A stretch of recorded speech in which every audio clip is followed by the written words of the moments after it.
बहुत बढ़िया प्रसंग है अपने आराध्य देव के प्रताप का। श्री रामचरित्र में श्री सुग्रीव जी, जाम्बवान जी, बड़े बड़े अधिपतियों ने भगवान श्री राम से कहा कि प्रभु एक बार और रावण को अवसर दिया जाए, कोई समर्थ दूत भेजा जाए और वो आपका संदेश सुना दे कि आखिरी बात है, सिया जी को वापस कर दो, शरण में आ जाओ, नहीं तो अब नहीं, आगे युद्ध प्रारंभ हो जाएगा। भगवान श्री राम जी ने कहा बहुत अच्छी बात है, किसको भेजा जाए? जाम्बवान सुग्रीव जी ने विचार किया, रावण की सभा में जाना। उनका बहुत विवेकवान और महाबलशाली श्री अंगद जी हैं, युवराज अंगद को भेजा जाए। अंगद जी बहुत प्रसन्न हुए।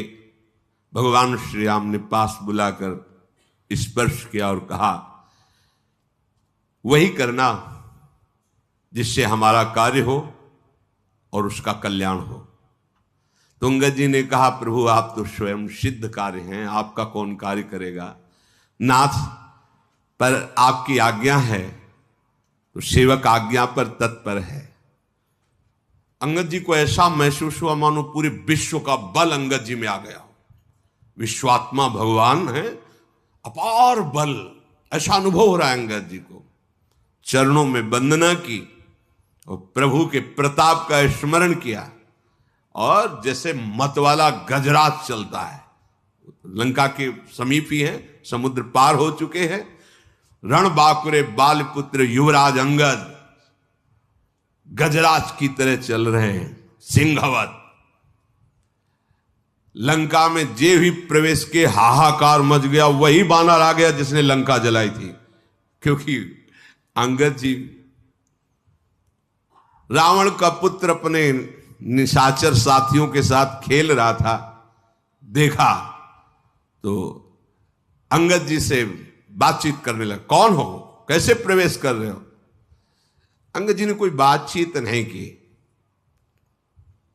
चल रास्ते से हट जा।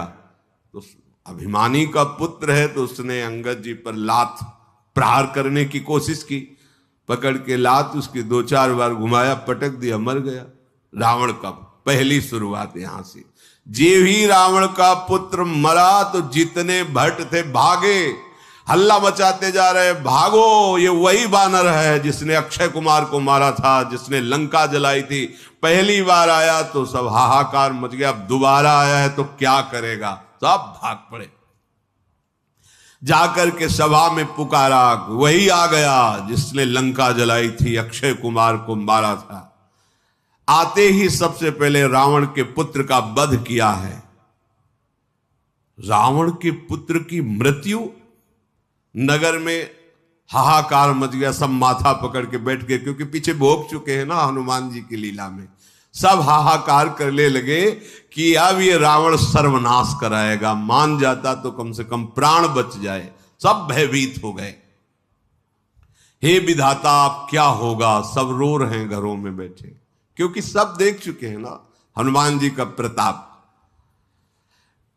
जिस गली से जा रहे हैं बिना पूछे, सब ऐसे करते हो, ऐसे बता, सब आका दरवाजा उधर है, किसी को मारने की जरूरत नहीं है, पहले ही सब ये रास्ता है दरबार के लिए। दरबार के प्रथम द्वार पर अंगद जी खड़े हुए। गयऊ सभा दरबार तब सुमिरि राम पद कंज, सिंह ठवनी इत उत चितव, धीर वीर बल पुंज। भगवान श्री राम के पावन चरणों का स्मरण करते हुए रावण की सभा के प्रथम द्वार पर, और जैसे सिंह शिकार को तकता है, ऐसे बिल्कुल सावधान है, क्योंकि शत्रु की सभा बलवान शत्रु है, तो सिंहवत आसपास चारों तरफ चितवन, कोई हरकत तो नहीं कर रहा। तुरंत एक राक्षस गया और रावण को समाचार दिया कि आते ही एक पुत्र का हनन आपके हो गया और बानर आया है, लगता है वही बानर है जो पहले आया हुआ था। रावण ने कहा बुलाओ इस बंदर को, देखते हैं। दूत दौड़े, अंगद जी ने दूर से, चलो सब दूर निशाचर चल, मत गजरात सिंहवत दृष्टि सभा में प्रवेश किया। सभा में अंगद जी देख रहे मानो काजलों के पहाड़ की भीड़ लगी हो, ऐसे निशाचर हैं, बलवान काले एकदम। भुजाएं सबकी ऐसी दिखाई दे जैसे मोटे मोटे पेड़ों की जड़ें होती हैं, ऐसे मोटे मोटे। रोमावली ऐसे जैसे कुश होते हैं ना, ऐसे रोमावली। मुंह नाक नेत्र ऐसा जैसे पर्वत की कंदराएं होती, अंदर चले जाओ बाहर निकलो, ऐसे मुख नाक, ऐसे निशाचर बैठे हुए। जरा भी झिझके नहीं, जरा भी डरे नहीं। और आश्चर्य की बात यह हुई कि जो ही अंगद जी ने सभा में प्रवेश किया सब खड़े हो गए, रावण की सभा के। जैसे कोई महाजन महापुरुष पधारे तो सब सभा में खड़े हो जाते हैं। रावण बैठा हुआ है और सब सभासद खड़े हो गए। अंगद जी, राम प्रताप है, ये भगवत प्रताप है, उठ खड़े हुए। रावण का हृदय क्रोध से जल उठा, वह बैठ, इसके लिए खड़े हो गए। अंगद जी निशंक, अंगद उस समय खड़े हैं। ये शंका तभी होती जब भगवान का भरोसा नहीं होता, भगवान के प्रताप को नहीं जानते, भगवान का आश्रय नहीं होता। जथा मत गज जूथ महु पंचानन चली जाई, राम प्रताप सुमिरि मनु बैठ सभा सिर नाई। जैसे विशाल हाथियों के झुंड में बबर शेर उतरे, ऐसे अंगद जी, कोई शंका नहीं, कोई भय नहीं, भगवान के प्रताप का स्मरण, जय श्री राम। और सभा में बिल्कुल कोई भय नहीं, कोई डर नहीं। ये भक्त का स्वरूप होता है। भय किस बात? अखिल लोक ब्रह्मांडों का स्वामी हमारा प्रीतम है, भय किस बात का? अच्छा, मरने का भय, शरीर का भय, ये तो पहले उनके नाम कर चुके हैं, ये तो उनकी संपत्ति है, वो जब चाहे तब ले ले। तो भय, फिर हमारा स्वरूप तो अविनाशी है, फिर भय की कोई गुंजाइश नहीं है। कहा दसकंठ कवंत है बंदर, तुम पहले वाले तो नहीं हो, दूसरे हो, क्योंकि दर्शन में लग रहा है। कौन है तू?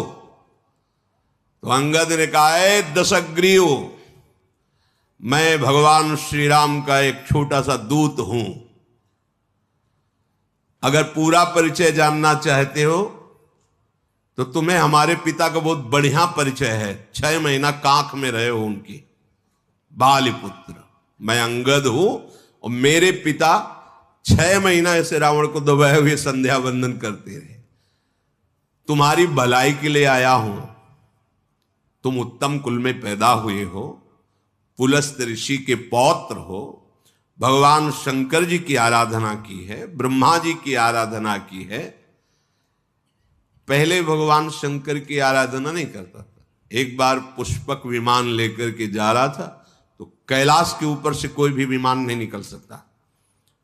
नंदिकेश्वर जी प्रकट हुए और गए, घुमा के ले जाओ, ये भगवान शिव का वास स्थान कैलाश पर्वत है, इसके ऊपर से कोई विमान नहीं जाता। अच्छा, ऊपर से नहीं जा सकता, हटा तो सकते हैं। विमान से उतरा, पूरे कैलाश को ऐसे उठाया। नंदिकेश्वर आश्चर्यचकित हो गए, बोले इधर से हमारा विमान तो हटेगा नहीं, कैलाश आगे उसी को हटा के साइड में कर देते, फिर निकल जाते। इतना अभिमानी कि उतरा, पूरे कैलाश को उठा लिया। भगवान शिव मुस्कुराए। नंदिकेश्वर ने कहा प्रभु ये तो बहुत अभिमानी है, ऐसे चरण रखा, अंगूठा रखा, जे ही रखा तो दब गया। अब जब दबा तो उसे लगा कि अब तो मरी जाएंगे अगर भगवान शंकर कृपा नहीं। तो अद्भुत तांडव, जो तांडव स्तोत्र है, जटाटवी गलत ज्वल प्रवाह पाव, ये विद्वान तो था। उस दिन से इसने अनन्य भक्ति भगवान शिव की शुरू कर दी। ब्रह्मा जी से तो पहले ही वरदान प्राप्त किए था। तो अंगद जी कह रहे तुम भगवान शिव के भी भक्त हो और ब्रह्मा जी के द्वारा तुमने वरदान प्राप्त किया है, तुम्हारा यश है, बड़े लोकपाल राजाओं को तुमने अधीन किया है, बस एक भयंकर गलती कर दी। तुम जगत जननी सिया जी का हरण करके लाए हो, अब मैं तुम्हें हित की सलाह आखिरी बार दे रहा हूं, उसके अनुसार चलो। प्रभु श्री राम जी ऐसे करुणामय है, चाहे जितना कोई अपराध किया हो, अगर शरण में चला जाए तो उसे क्षमा कर देते हैं। तुम ऐसा करो, उपाय बता रहे हैं। दांतों में तिनका दबाओ, गले में कुल्हाड़ी डालो ऐसे, और कुटुंबियों सहित, अपनी स्त्रियों सहित, अब पहले तो तुम जाकर के जानकी जी को अब नहीं, अब तो दांतों तले तिनका दबाओ, गले में कुल्हाड़ी डालो, और अपने जो बड़े बड़े यूथपति हैं और अपनी स्त्रियों सहित और जानकी जी को आगे करो, तो तुम्हारी प्राण रक्षा हो जाएगी। भय छोड़ो, मैं साथ रहूंगा, कोई तुम्हें भय नहीं रहेगा। हमारे प्रभु प्रणत पाल हैं, उनका एक प्रण है कि जो शरण में आ जाए, कोई भी हो, कैसा भी हो, उसे स्वीकार कर लेते हैं। आप बस जाकर के बोलना, हे श्री राम मेरी रक्षा करो, रक्षा करो, रक्षा करो। प्रभु उसी समय तुम्हारे सारे अपराध क्षमा कर देंगे, तुम्हें निर्भय कर देंगे। रावण बोला, अरे बंदर उठ, संभाल के बोल, मैं राम से क्षमा मांगूंगा? तूने समझा नहीं, तूने मुझे जाना नहीं। अंगद से कह रहा, मुझे जान। अहंकार बस यही बड़ा विचित्र रोग है कि ये किसी की समझता नहीं। अहंकार समझता नहीं, ये सबसे बड़ा दोष है, और यही जन्म मरण का मूल हेतु है। संस्कृति मूल शूल प्रद नाना, सकल शोकदायक अभिमाना। अभिमान को पसंद नहीं किसी की बात, उसके मन में जो आएगी वही करेगा। तूने मुझे कहा मित्र, किस नाते से तू मित्र लगता है मेरा? कौन सा राज्य है, कितना बड़ा तू बलवान है, मेरा रावण का मित्र? अंगद ने कहा, फिर मैं बता रहा हूं, मैं बाली का पुत्र हूं, जिसके आगे घुटने टेक कर तुमने मित्रता स्वीकार की थी, तब उन्होंने छोड़ा था। अंगद का वचन सुनते ही रावण के चेहरे में पसीना आ गया, क्योंकि वो ध्यान आ गया ना बाली का। ये बार बार कह रहा था, हमसे युद्ध करो, हम विश्व विजय कर रहे हैं। बाली ने कहा, हम संध्या कर रहे हैं, बाद में युद्ध करेंगे। वो बार बार उछल कूद मचा, तो ऐसे दबा लिया कखरी में, और आराम से संध्या कर। 6 महीने तक कखरी में दबाए रखा। रावण सकुचा, अच्छा, एक बंदर का नाम था बाली, मैं जान गया, बहुत अभिमानी है, किसी भी तरह समझना नहीं चाहता। हाँ, अच्छा, तू बाली का लड़का है? अरे कुल का नाशक, तू अपने कुल रूपी बांस के लिए अग्नि पैदा हुआ, तू गर्भ में ही क्यों नहीं नष्ट हो गया? व्यर्थ में पैदा हुआ, और अपने मुंह से उन तपस्वियों का दूत कहलाता जिसने तेरे पिता की हत्या की। ये राजनीति है, भेद बुद्धि पैदा करके अपने पक्ष में कर लेना। अंगद ने हंसकर कहा कि तुम्हारी चतुराई कपट ये चलेगा नहीं, बस कुछ दिनों की बात है, अपने मित्र के पास पहुंच करके जान लेना, अर्थात जहां बाली गया है वहीं तुम भी पहुंच जाओगे, क्योंकि रघुनाथ जी के बाण बड़े उत्सुक हैं इस समय। राम विरोध करने पर जैसी बात होती है वैसी तुम अनुभव करोगे, सुनाने की जरूरत नहीं है। अरे मूर्ख रावण, सुन, ये भेद नीति उसके ऊपर काम करती जिसने भगवान का आश्रय नहीं लिया। भेद नीति बड़ी काम करती है, हम तो देखते हैं ना भेद नीति का प्रयोग बड़ा। अगर अपनी बुद्धि को संभाला नहीं तो माया भेद नीति के द्वारा परमार्थ से आपको नष्ट कर देगी। भेद नीति पर उस पर प्रभाव पड़ता है जिसने अपने हृदय को भगवान के चरणों में समर्पित नहीं किया। अच्छा, तो तुमने हमें कुल का नाश करने वाला कहा, तो तुम अपने कुल के रक्षक हो? अरे अंधे भी ऐसी बात नहीं कहेंगे, तुम्हें दिखाई नहीं दे रहा है? तुम्हारे तो 20 नेत्र और 20 कान है, तुम्हें नहीं दिखाई दे रहा कि तुम कुल घातक हो कि हम कुल घातक हैं? ब्रह्मा शिव देवता मुनि समुदाय सब जिनके चरणों का आश्रय लेकर भजन करते हैं, मैं उनका दूत हूं। तो मैंने कुल डुबो दिया और तू उनकी प्रिया का हरण करके लाया है, और जब से लाया है तब से तेरे कुल में अमंगल ही अमंगल हो रहा है। तू अपने कुल को बढ़ाने वाला बन गया। अंगद की कठोर बात सुनकर रावण की आंखों में मानो आग पैदा हो गई। ऐसा क्रोध, अरे दुष्ट, मैं तेरे सब कठोर वचन इसलिए सह रहा हूं कि मैं नीति को जानता हूं कि दूत को मारना नहीं चाहिए, इसलिए तुझे नहीं मार रहा हूं। अंगद ने कहा, तुम्हारी नीति भी हमने बहुत सुनी है, बड़े तुम धर्मशील हो। पराई स्त्री के ऊपर गंदी दृष्टि रखने वाले, अपहरण करने वाले, तू कहता है नीति को मैं जानता हूं। पूरी सभा उसकी बैठी हो, भारी सभा में उसका ऐसे कठोर वचनों से अपमान। दूत की रक्षा करने की बात तो आंखों से देख ली, धर्म के व्रत को धारण करने की डींग मारने वाले, तू डूब कर क्यों नहीं मर जाता?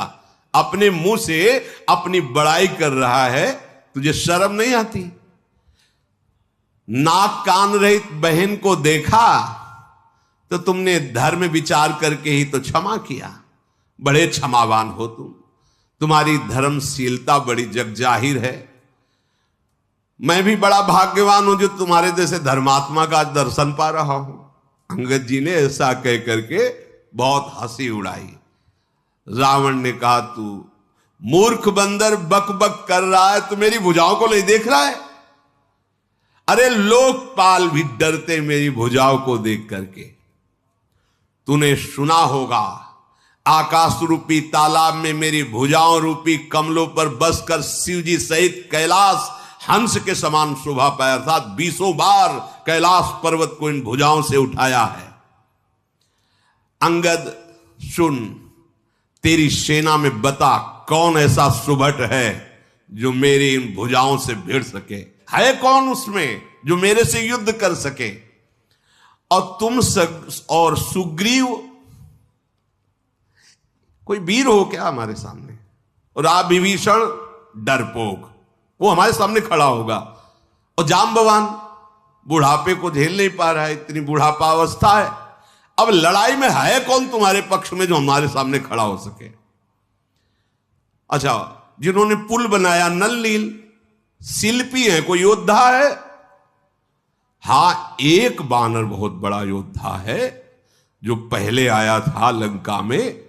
मानता हूं कि वो योद्धा है, क्योंकि एक ही से मुलाकात अभी हुई है, उसको तो मानता हूं कि योद्धा है। अंगद ने कहा, राक्षस राज, सच्ची बात मानते हो कि वो योद्धा है? अरे वो जब से नगर जला के गया है, जिसे तुम जगत विजयी योद्धा कह रहे हो, वो हमारे यहां का सबसे छोटा बानर है। अब अंगद जब वो अपनी डींग हाँक रहा है तो उसके अहंकार का दमन करने के लिए बोले, हमारे यहां सबसे छोटा सेना का बानर है जिसे तुम जगत विजयी योद्धा कह रहे हो।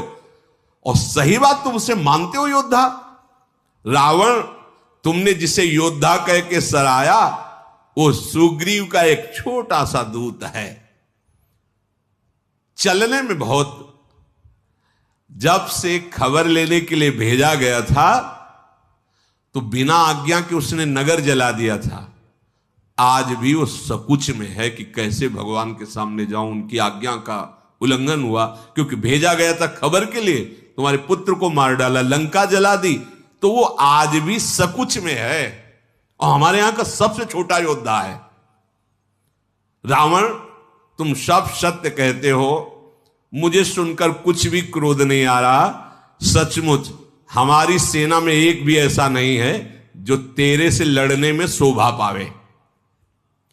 प्रीति और बैर तो बराबरी वालों से करना चाहिए। यहां तो ऐसा है जैसे सिंह और मेढक, तुम सब निशाचर मेढक हो और राम सेना सब सिंह है।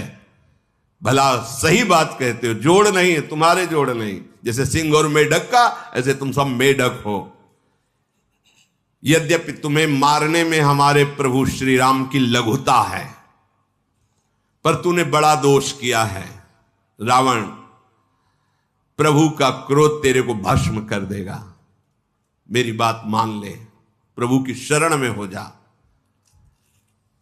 अंगद जैसे बार बार ऐसे वचन बोल रहे हैं, रावण हंसकर बोला, बंदर में एक गुण तो दिखाई दे रहा है, इसको जो पालता है, खवाता है, पिलाता है, वो उसी के अधीन चेष्टा करता है। ये गुण तो इसमें दिखाई दे रहा है। इसको जो बंदर को जो पाले, खवावे, पिला, उसके अनुकूल चलता है, उसके अधीन चलता है। ये तेरे में तो गुण दिखाई दे रहा है कि तू अपने स्वामी के अनुकूल है। बंदर जो अपने मालिक के लिए लाज छोड़कर जहां तहां नाचता है और नाच कूद कर लोगों को रिझाकर अपने मालिक का पोषण करता है, हाँ ये तेरे में है। अंगद, तेरी जाति जो बंदर है, स्वामी भक्त है, तू अपने मालिक के जितने भी गुण गा रहा है, तो समझदार लोग बंदर के द्वारा मालिक का किया हुआ आदर स्वीकार नहीं करते। हम समझदार जन हैं, तेरी जली कटी बातों को सुनकर उस पर ध्यान नहीं देते, नाराज नहीं होते। अंगद ने कहा, बड़े गुण ग्राहक हो, हनुमान जी ने सुनाया था तुम्हारे गुण ग्राहक की बात। अशोकवन को विध्वंस किया, अक्षय कुमार को मारा, पूरी लंका को जला दी, और आप गुण ग्राहक इसीलिए शांत रहे, क्योंकि आप गुण ग्राहक हो ना। हाँ, उसने कोई आपका अपकार नहीं किया था, इसलिए आप शांत रहे, अर्थात कि उस समय तुम्हारा बल कहां गया था। अंगद जी बड़ी बकरोती बोल रहे हैं, टेढ़ी बातें। तुम्हारा सुंदर विचार दशग्रीव, तुम में कुछ लाज बची है कि नहीं बची है? अंगद ने कहा, धृष्टता की हद हो गई। मैंने जो हनुमान जी ने बताया था कि तू कितना निर्लज्ज है, वो आज आंखों से देख रहा हो। वास्तविक तो बहुत निर्लज्ज है। सभा में कोई रावण को ऐसा, अरे देखो, क्रोध भी नहीं आ रहा, लाज भी नहीं है, चिढ़ भी नहीं है। अब तो रावण को नहीं रहा गया। अरे बानर, तेरी ऐसी बुद्धि है, तभी बाप को मरवा डाला तूने। ऐसा वचन कह करके रावण बड़ा अट्टहास किया। अंगद ने कहा, बाप को मरवा डाला, अब तेरे को मरवाने के लिए आया हूं। तेरी भी मृत्यु का मैं ही कारण बनूंगा।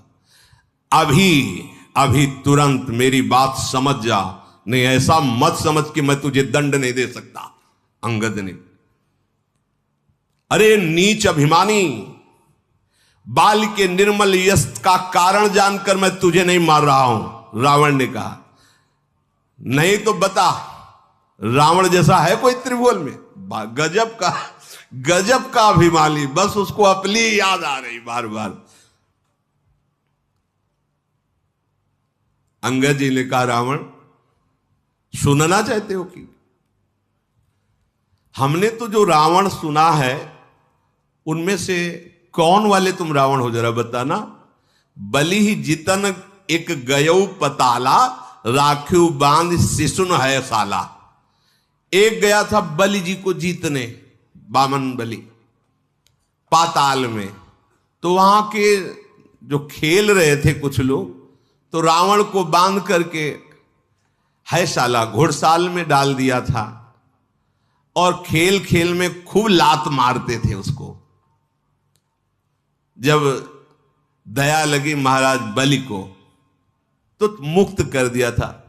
एक रावण वही था। वही हो क्या तुम, जिसे वहां लातों से मारा गया था, घुड़साल में बांध के रखा गया था, जब बलि पर विजय प्राप्त करने गया था? अच्छा, दूसरा रावण हमने सुना है, एक बहोरी सहस भुज देखा, धाई धरा जिम जंतु विशेखा, कौतुक लाग भवन ले आवा, सो पुलस्त मुनि जाय छुड़ावा। शास्त्राबाहु अर्जुन के साथ युद्ध की, तो ऐसे जंतु की तरह पकड़ लिया, अपने भवन में बंदी बना के लग। फिर पुलस्त ऋषि गए और समझा बुझाकर छुड़ा के लाए थे। वो रावण हो तुम। एक कहत मोहि सकुच यति रहा बाल की कांख, इनमोह रावण तय कवन सत्य बदहि तज माख। एक हमारे पिता के 6 महीने कांख में रावण रहा। कौन से रावण हो तुम? कहते तुमने मेरा यश नहीं सुना, तो तुम बताओ कौन से रावण हो? रावण ने कहा 67 सोई रावण बलशीला, हरिगिर जान जास भुजलीला। मैं वो रावण हूं जो कैलाश को बता चुका है कई बार। अभिमान बर्दाश्त नहीं होता। अरे मेरी भुजाओं का बल भगवान शंकर जानते हैं। मैंने अपने हाथों से अपने सर रूपी पुष्पों को काट काट के महादेव जी के चरणों में चढ़ाया है। सिर रूपी कमलों को अपने हाथों से उतार उतार कर भगवान शिव के चरणों में चढ़ाया। अरे मूर्ख, मेरे भुजाओं का अगर परिचय पाना है तो दिक्पालों से जाके पूछ, जिनके हृदय में आज भी भय समाया हुआ है। दिशाओं के हाथियों से पूछ, जहां भुजा की टक्कर मारी तो चिघाड़ते रहे, जिनके भयानक दांत जब जब आकर मेरी छाती में भुजाओं में लगे तो टूट गए, जिसके चलते समय पृथ्वी हिलती है, चलत दशानन डोलत। जासु चलत डोलत इम धरनी, चढ़त मत गज जिम लघु तरनी। जैसे छोटी नाव पर कोई गजरात चढ़े तो नाव हिल जाती है, ऐसे पृथ्वी हिलती है। मैं वो रावण हूं जब चलता हूं। सोई रावण जग विदित प्रतापी, सुने न श्रवण अलीक प्रलापी। अरे झूठी बकवास करने वाला, तूने कानों से नहीं सुना? मैं जगत प्रसिद्ध प्रतापी महाबली रावण हूं। महाप्रतापी जगत प्रसिद्ध रावण को तू मजाक समझ रहा है, छोटा कहता है, और एक मनुष्य की बड़ाई मेरे दरबार में कहता है। अरे दुष्ट, असभ्य, तुच्छ बंदर, मैंने जान लिया तेरे में बुद्धि नहीं है। रावण के वचन सुनकर अंगद जी को आप क्रोध आया। उन्होंने कहा, अरे नीच अभिमानी, संभाल कर बोल। मेरे प्रभु को तू मनुष्य बोलता है? जिनका फरसा सहस्त्राबाहु की भुजाओं रूपी अपार वन को जलाने के लिए अग्नि समान था, जिनका फरसा रूपी समुद्र की तीव्र धारा में अग्नित महाबली राजा बार बार डूब गए, उन परशुराम जी ने जिनके रूप और बल को देखकर गर्व त्याग करके चरणों में शीश झुकाया, वो हमारे भगवान श्री राम है। अय दशकंधर, तू बहुत उद्दंड हो गया है, इसीलिए तू भगवान श्री राम को मनुष्य बोल रहा है। कामदेव भी क्या धनुर्धारी हैं? गंगा जी क्या नदी है? कामधेनु क्या पशु है? कल्प वृक्ष क्या पेड़ है? अमृत क्या रस है? ऐसे भगवान क्या मनुष्य है? गरुण जी क्या पक्षी हैं? शेष जी क्या सर्प हैं? अरे दशकंधर, तेरी बुद्धि नष्ट हो गई। चिंतामणि भी क्या पत्थर है? वैकुंठ भी क्या लोक है? श्री रघुनाथ जी की अखंड भक्ति जैसा कोई लाभ है? अगर भगवान ने आदेश किया होता तो तुम्हारी सेना को मथ कर नष्ट करके अभी मैं तुम्हें दिखाता कि मेरे श्री राम का बल क्या है। तेरी समझ में नहीं आया? अक्षय कुमार को मारा, पूरी लंका जला दी, अशोक वाटिका उजाड़ दी, तूने बंदर समझता है? महाबली हनुमान कोई बंदर है?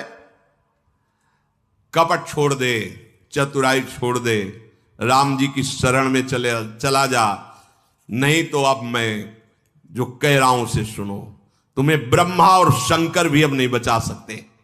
मूढ़, गाल फुलाना, बातें बनाना, डींग हाँकना, ये लौकिकता में तो चलेगा, राम जी के सामने नहीं चलेगा। तेरा ये जो बकबक करने वाला मुख है, राम जी के बाणों से कट के गिरेगा, और पृथ्वी में जब गिरेगा तो बानरों की लात पड़ेगी उस पे। ऐसे ही था, जैसे फुटबॉल में पैर मारते हैं, ऐसे ही रीछ बानर तेरे उन गेंद के समान अनेकों शिरों से चौगान खेलेंगे। जब रघुनाथ जी युद्ध में कोप करके सारंग धनुष से बाण छोड़ेंगे, तब ये जो गाल बजा रहा है ना, उस समय नहीं। इसलिए विचार कर बोल, भगवान श्री राम को मनुष्य संबोधन मत कर। रावण तो जल उठा। जैसी बात अंगद जी ने कही तो उसका अब हृदय एकदम खोल उठा। अरे कुंभकर्ण मेरा भाई है। अभिमान की दशा ही अलग होती है, उसको समझ में ही नहीं आता। कुंभकर्ण मेरा जो भाई है, और इंद्र का शत्रु जो इंद्र को बंदी बना के लाया वो मेघनाथ मेरा पुत्र है। और मेरा पराक्रम तो संसार में प्रसिद्ध ही है, संपूर्ण जड़ चेतन जानता है कि रावण विश्व विजयी है। दुष्ट बानरों की सहायता से एक छोटा सा समुद्र में पुल बना लिया तो डींग हाँकते। गजब का अभिमानी है, छोटा हाथ तक नहीं बना पाया और छोटा पुल। देखो अभिमान क्या है, एक छोटा सा पुल बना दिया समुद्र में। समुद्र को तो एक छोटे छोटे पक्षी लांघ जाते हैं, उड़ जाते हैं, महावीर हो जाते हैं क्या? रावण कह रहा है मूर्ख है तू बंदर, सुन मेरी एक एक भुजा रूपी समुद्र बल रूपी जल से पूर्ण है, जिसमें बहुत से देवता और मनुष्य डूबकर मर चुके हैं। कौन ऐसा सूरवीर है जो मेरी इन भुजाओं का बल जो है उसको पार कर पावे? फिर वही शुरू कर दिया, दिक्पालों से जाके पूछो इन भुजाओं का बल, तेरा मालिक डर जाएगा जब सामने जाऊंगा। रावण कह रहा तूने जिसकी बड़ी बड़ी बातें गुण गाथा की है वो कोई मेरे सामने लड़ने लिए योद्धा है? अच्छा तू अपने मालिक को बड़ा वीर समझ रहा है तो कमजोर समझ, क्योंकि बार बार दूत भेजना ये बलवानों का लक्षण नहीं होता। रावण कह रहा है देख मेरी बात मान, अपने स्वामी को समझा दे, जाके वापस हो जा, मेरी भुजाओं को देख, ये कैलाश को उठाने वाली। फिर बोला भगवान शंकर साक्षी, मैं झूठ नहीं बोल रहा हूं, कई बार कैलाश उठाया है, उन्हीं के बल से उठाया है। अभिमानी पुरुष जैसे कभी कुछ तो 1000 बार कहेगा कि तुम्हें क्या पता, वृंदावन जाते 200 साधुओं को भोजन 500 संत बोले कि ऐसा भोजन तुमने कभी पाया ही नहीं। अगर कहीं सुकृत बन गया, कोई भगवत आराधना बन गई तो विश्व में क्या करें, तो पैसा देके टीवी में चलवा दें। अभिमान पोषण की वृत्ति यही हमें जन्म मरण का हेतु करती है। करो पर भगवत प्रसन्नता के लिए करो, नहीं तो यह अभिमान ये चुप नहीं रहने देगा। जहां अभिमान होता है वहां बार बार अपनी प्रशंसा, वो अभिमान का स्वरूप, उसको सुख मिलता है अभिमान को। रावण ने भगवान शिव की ही बल से कैलाश को उठा लिया तो बार बार वो अंगद जी से कह देखो भुजाए हमने कैलाश उठाया है, भगवान शंकर साक्षी है, मैं झूठ नहीं बोल रहा। ऐसा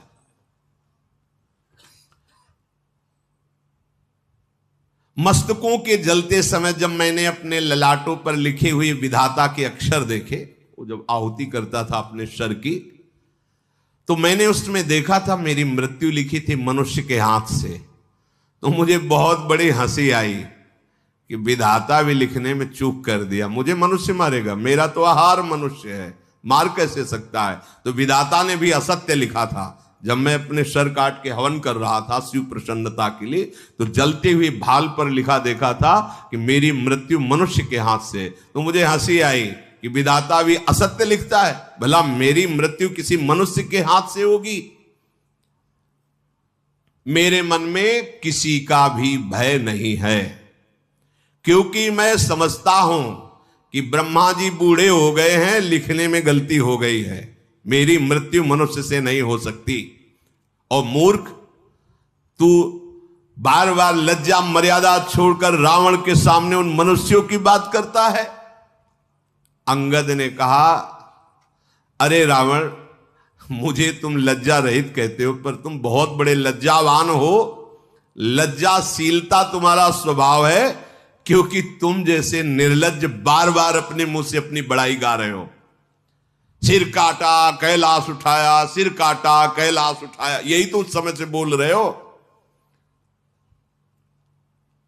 लेकिन तेरा हृदय में देख रहा हूं कि कांप रहा है राम जी के भय से, तभी तू बड़ाई बार बार कर रहा है। अब बस कर, सर काटने से कोई सूरवीर नहीं हो जाता, जादूगर भी अपना सर काट के दिखा सकता है। इंद्रजाल रचने वाले ऐसे खेल बहुत से करते हैं, शरीर के कई टुकड़े, और फिर थोड़ी देर में वो वैसे ही खड़ा हो जाएगा।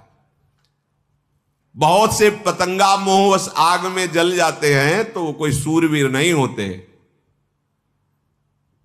और बहुत बोझा उठा लेने से कोई महावीर नहीं बन जाता। गधों के बोझा लदा करता है वो सूरवीरों में नहीं आते, जो बार बार कह रहे हो कैलाश उठाया कैलाश। अंगद जी कह रहे, तेनर सूर कहा वहीं समुझ देख मति मंद, जरहि पतंग मोवस भार बहाई खरबृंद।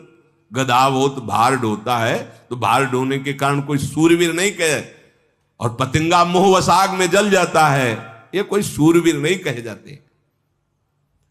अब अभिमान त्याग दे, फिर तेरे से प्रार्थना कह रहा हूं, रघुनाथ जी से संधि कर ले, तेरा मंगल हो जाएगा। कृपालु राम जी ऐसे हैं कि उनका यश तेरे मारने में नहीं होगा, क्योंकि जैसे सिंह किसी खरगोश को मारे तो कोई यश की बात है। अरे अनंत बलशाली प्रभु श्री राम तुझ जैसे नीच पुरुष को मारेंगे? मूर्ख, मेरे वचन मान ले, और ये मत कहे कि कमजोर आदमी दूत भेजता है। मैं कठोर वचन केवल प्रभु की आज्ञा के कारण, नहीं तो जानता है थप्पड़ से तेरे मुंह तोड़कर अभी सिया जी को ले जाता। अंगद जी ने बहुत बात कही, ना ही तकरी मुख भंजन तोरा ले जाते हो सीत। तुम जो कह रहे हो कि कमजोर आदमी बार बार दूत भेजता है, तो मैं प्रभु का एक छोटा सा दूत हूं, थप्पड़ से तेरे 10 मुख तोड़ता और सिया जी को अभी ले जाता और जबरदस्ती तेरे इन सब यूथपतियों को बंदी बना लेता। तेरा बल तो मैं उसी समय जान गया था जब तू सिया जी का अपहरण किया। अरे राक्षसों का राजा, अरे अभिमानी, मैं सुग्रीव का एक छोटा सा सेवक हूं, भगवान के अपमान से डर रहा हूं, क्योंकि उनकी आज्ञा का उल्लंघन न हो जाए।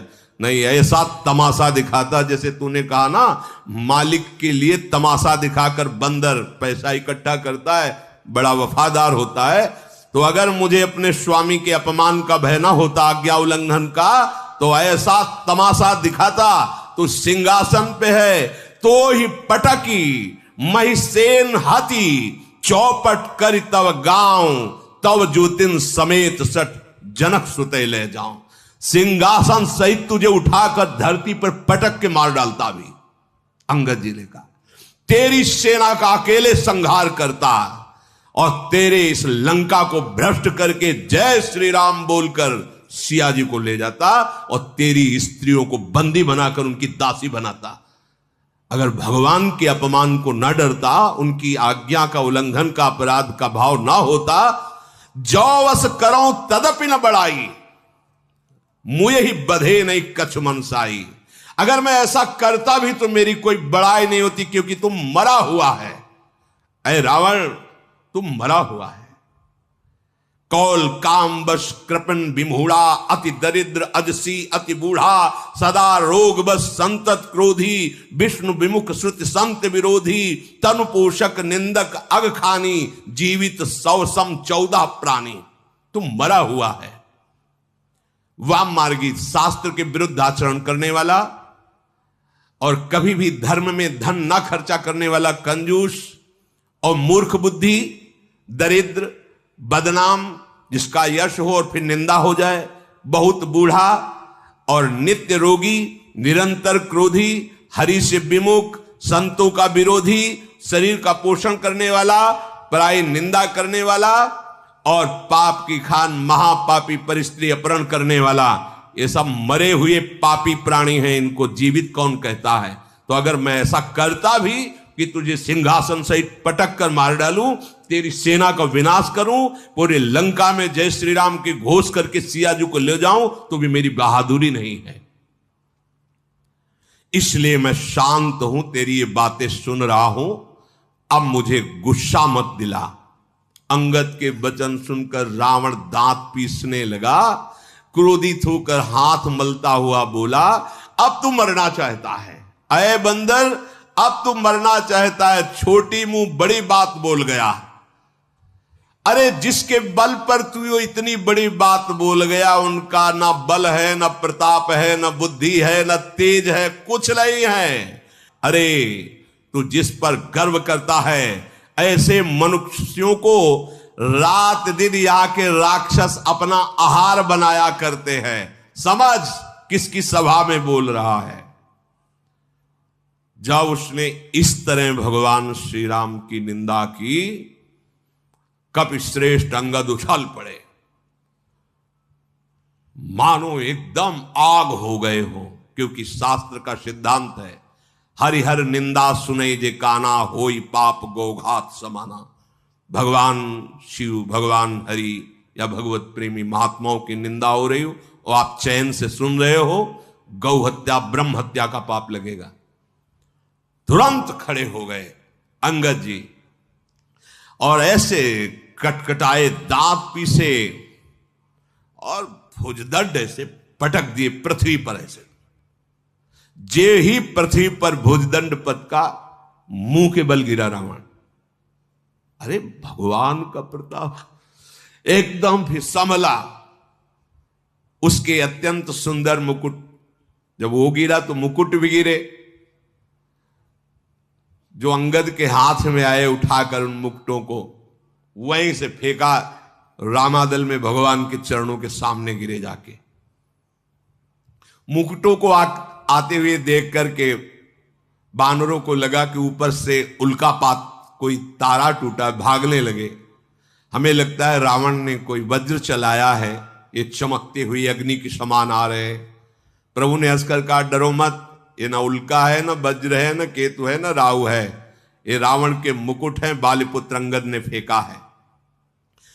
हनुमान जी ने उछलकर उन मुकुटों को लेकर प्रभु के चरणों के समीप रख दिया। वो ऐसे मुकुट, तेजस्वी मुकुट। क्रोधयुक्त रावण सबसे क्रोधित होकर कहने लगा, पकड़ लो इस बंद। जब भुजा मारी कटकटा के, तो जब रावण गिर पड़ा तो पूरी सभा मुंह भरा हो गई थी। रावण जब संभल के बैठा तो कहा, बहुत हो गया, बंदी बनाओ इसको और मार डालो सभा के बीच में। अंगद ने हंस करके कहा, खिलवाड़ समझ रखा है, बंदी बना लोगे? खिलवाड़ समझ रखा है, तुम मुझे मार दोगे? तेरी अब भी समझ में नहीं आया?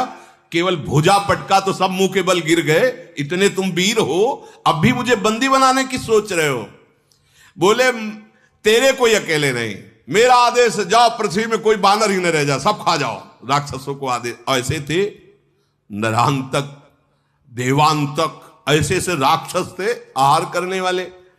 और कहीं कुंभकर्ण को जगा दे तब तो उसका तो पेट ही है, पूरा बड़वा नल की तरह था, डालते जाओ, खाली कर दो पृथ्वी को, बंदर कोई रह ही ना जाए। और तपस्वी दोनों जो राम लक्ष्मण हैं, इनको जीते जी बंदी बना लो। रावण के ऐसे आदेश पर अंगद क्रोधित होकर बोला, अरे निर्लज्ज, गाल बजाते लाज नहीं आती? हमें लगता है तेरे लिए एक उपाय, आत्महत्या कर ले अभी। अंगद ने कहा, मेरा बल देखकर तेरी छाती नहीं फटी? मेरे स्वामी के लिए ऐसा बोल रहा है? मेरा बल देखकर तुझे तो अब आत्महत्या कर लेनी चाहिए।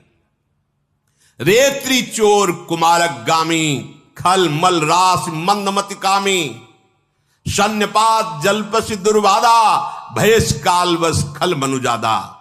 ए स्त्री के चोर, एक कुमार्गामी, एक दुष्ट, पाप की राशि, मंद बुद्धि, तेरी समझ में नहीं आ रहा?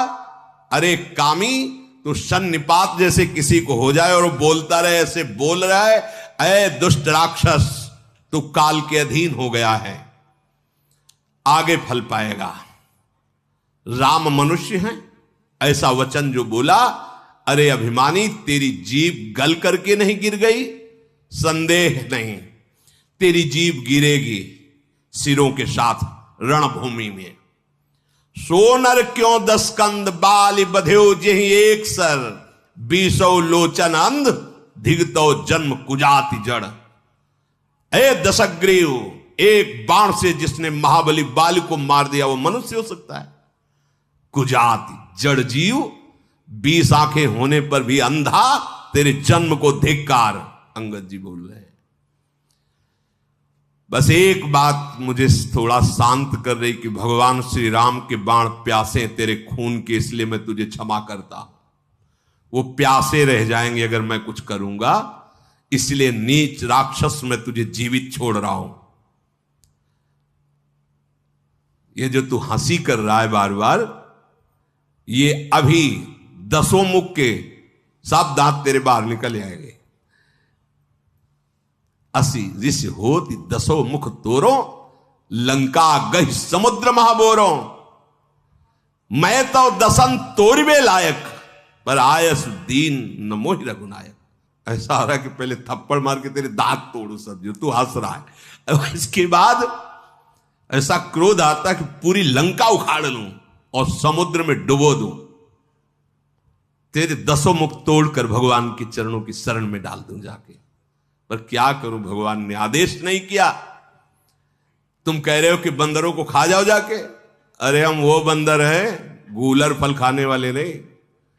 तुम जैसे निशाचर हमारे लिए गूलर हो, गूलर। कीड़े मकुड़े की तरह तुम हमें दिखाई दे रहे हो। राम प्रताप ऐसा ही होता है, ऐसा ही होता है।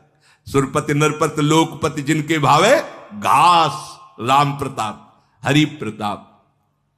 तुझ जैसे कीड़े मकोड़ों को मसलने के लिए हमको देर नहीं लगती, पर श्री राम कृपालु ने आज्ञा नहीं करी है। बस अंगद की बात सुनकर रावण बोला, अरे मूर्ख, झूठ बोलने के लिए किसी विद्यालय में सीखा है क्या तूने?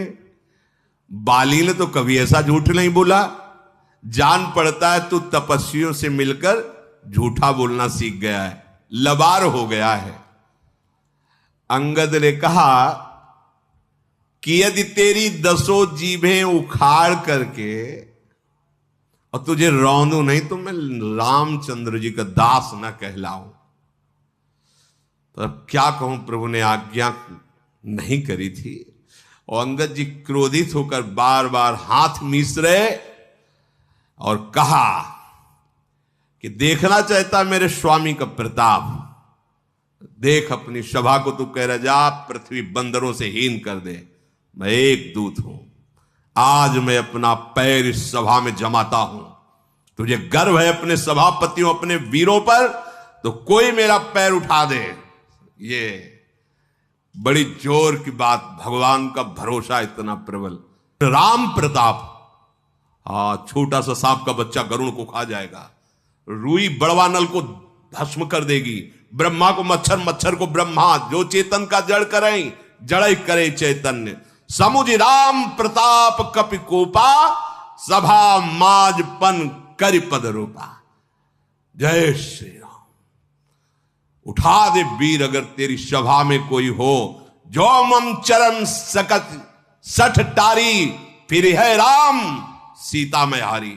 अब इस समय अंगद अंगद नहीं है, इस समय राम प्रताप बोल रहा है, सीधे राम प्रताप।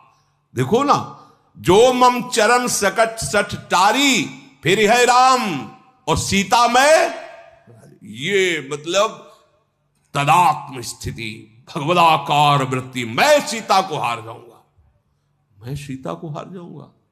देखो ये अधिकार कैसे प्राप्त? अब अंगद नहीं है, अब राम प्रताप छाया हुआ है। ये इतना तदात्म भक्त का होता है कि अपने आराध्य देव को मन में, बुद्धि में, चित्त में, अहंकार में, वाणी में, तन में, सब में वो अनुभव करता है। इस समय राम प्रताप है।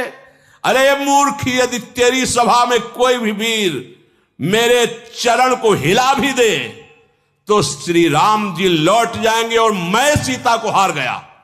देखो ये फिर राम सीता मैं हारी, क्योंकि मेरी माता सीता है। ये बहुत बड़ी बात है। भगवान में जब तन्मयता होती है तो भगवान कितने अपने लगते हैं, कितना ये कोई सहृदय, समर्पित हृदय, तन्मय हृदय, वही ये जान सकता है। धन्य है अंगद जी की ऐसी स्थिति। फिर ही राम, ये कौन बोल सकता है? कौन बोल? जरा विचार, अपने स्वामी के लिए वापस लौट जाएंगे। सिया जी को मैं हार जाऊंगा यदि कोई मेरे चरण हिला भी दे। ये भगवान का अद्भुत तन्मयता स्वरूप, अंगद का अद्भुत बल। पूरा फाइनल बोल रहे, बहुत बड़ी बात। राम जी वापस चले जाएंगे, सीता जी को मैं हार जाऊंगा यदि मेरे चरण हिलाए। सभा में आश्चर्य। श्री राधा वल्लभ लाल की